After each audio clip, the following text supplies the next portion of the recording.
জয়গুরু দয়াল শ্রীচরণে আমার প্রণাম। আপনাদের আন্তরিক আনন্দিত জয়গুরু। আজকে যে বিষয় আলোচনা, যে আমরা সুরত, প্রার্থনায় আমরা সুরত বলে থাকি। আমরা অনেকে এটা জানতে চাই বা অনেকেই জানি না যে সুরত মানে কি।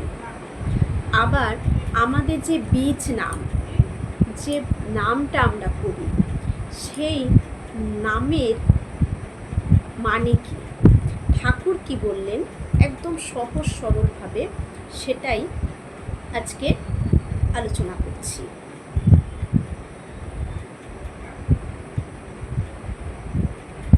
শ্রী শ্রী ঠাকুর রমনদার মাকে সুরত কি বোঝাতে গিয়ে বললেন। সুরতটা কি সেটা রমনদার মাকে খুব সুন্দরভাবে সহজভাবে বুঝিয়ে দিলেন, যেটা আমাদের পক্ষেও খুব সুবিধা হবে।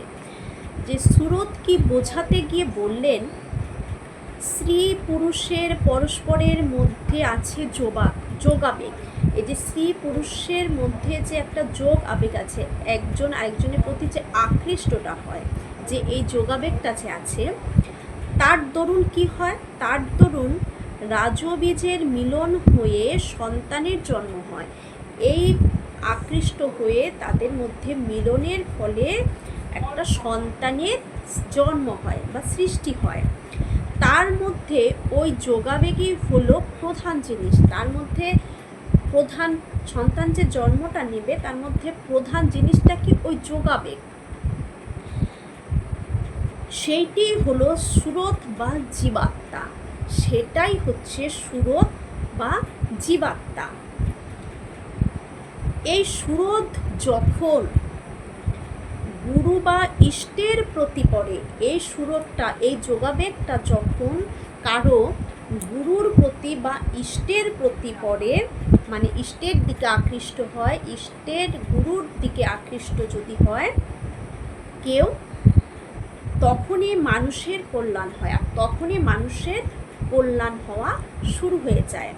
তাহলে একটি স্ত্রী পুরুষের যোগাবেগে তাদের মিলনে যে সন্তান জন্ম হয়, এই যে স্ত্রী পুরুষের যোগাবেগটাই হচ্ছে সুরত। সেখান থেকে যে সন্তানের জন্ম হয় সেটা হচ্ছে, সেইটি হলো একটি সুরত বা জীবাত্মা। ঠিক এই যোগাবেগটা যখন কারো তার ইষ্টের প্রতি বা তার গুরুর প্রতি হয়, তখনই সেখান থেকে মানুষের কল্যাণ শুরু হয়ে যায়। তুমি যে দেহ ও মন বাদ দিয়ে আত্মার কথা বলো, তা কিন্তু ঠিক নয়। কারণ দেহ ও মন বাদ দিয়ে কখনোই তো আত্মার কথা বলে লাভ নেই, সেটা ঠিক নয়।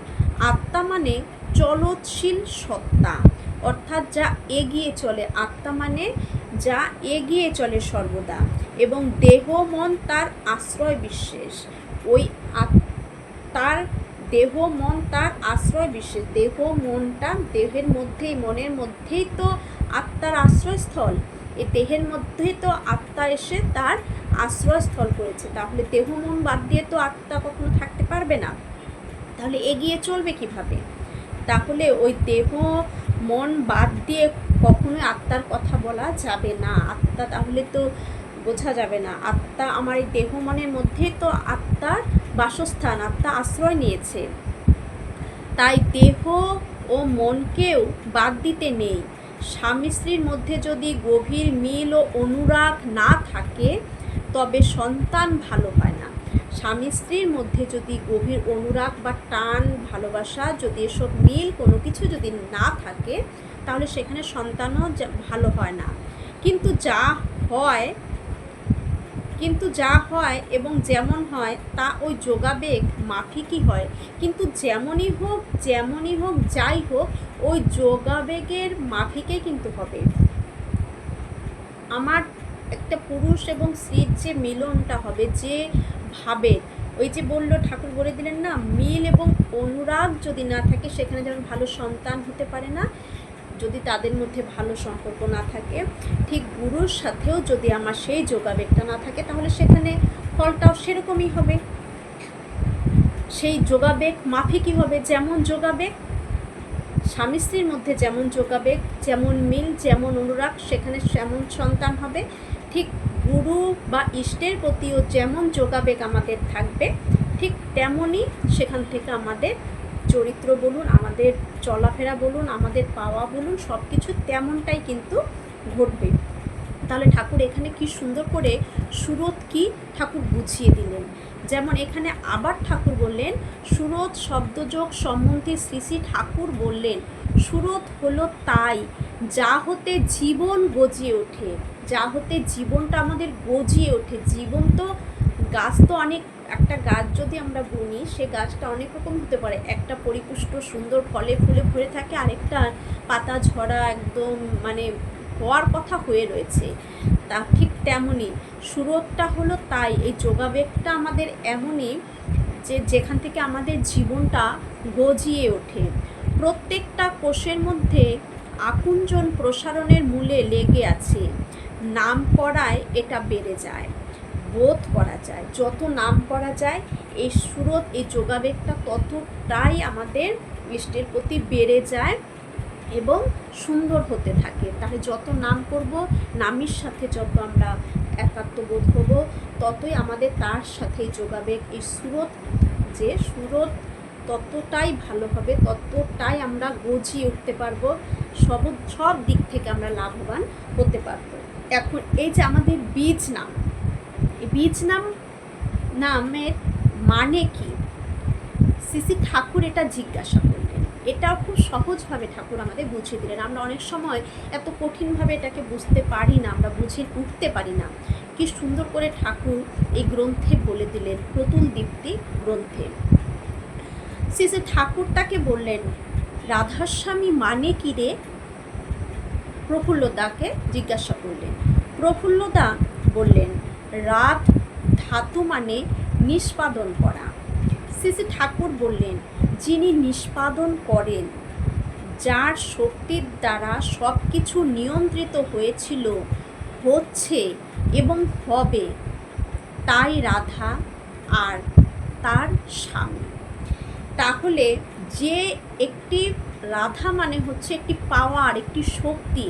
ঠাকুর এখানে এটা একদম সহজভাবে বললেন যে যার শক্তির দ্বারা, যে পৃথিবীতে যে একটা শক্তি রয়েছে, যে শক্তির দ্বারা সব কিছু নিয়ন্ত্রিত হচ্ছে, সব কিছু কন্ট্রোল হচ্ছে, যে শক্তিটার দ্বারা, যে পাওয়ারটার দ্বারা সব কিছু কন্ট্রোল বা নিয়ন্ত্রিত হয়েছিল, হচ্ছে এবং ভবিষ্যতেও হবে, সেটাই হচ্ছে রাধা। তাহলে কি সুন্দর ঠাকুর সহজভাবে বলে দিলেন। আমরা অনেক সময় আমরা ঠাকুর দেবতা বিশ্বাস করি না, কিন্তু একটা পাওয়ার আছে, তো একটা শক্তি নিশ্চয়ই পৃথিবীতে আছে, সেই শক্তিটাই হচ্ছে রাধা। সেই যে শক্তির দ্বারা সব কিছু কন্ট্রোল হয়, হচ্ছে এবং হবেও, হয়েছিল, সেটাই হচ্ছে রাধা। আর তার স্বামী, ওই রাধার যে স্বামী, যিনি এই ভূমণ্ডলের মালিক, যিনি এই পুরুষোত্তম, যিনি পরম পিতা, সেই রাধার স্বামী তিনি হচ্ছেন স্বামী। তাই আমাদের বীজ নামটা রাধার স্বামী। তাহলে রাধা, এই যে রা বাদ দিয়ে ধা স্বামী, দেখুন ধা স্বামী, ধা থেকে উচ্চারণ করুন, সামনে ওই রাটা চলে আসছে। তাহলে কি সুন্দর ঠাকুর আমাদের এই বীজ নামের মানেটা সুন্দর সহজভাবে বলে দিলেন, এবং সুরত মানে কি সেটা আমরা সহজভাবে জেনে গেলাম এই গ্রন্থ থেকে। সকলের মঙ্গল প্রার্থনা করি, সবাই ভালো থাকুন, ঠাকুরকে নিয়ে জয়।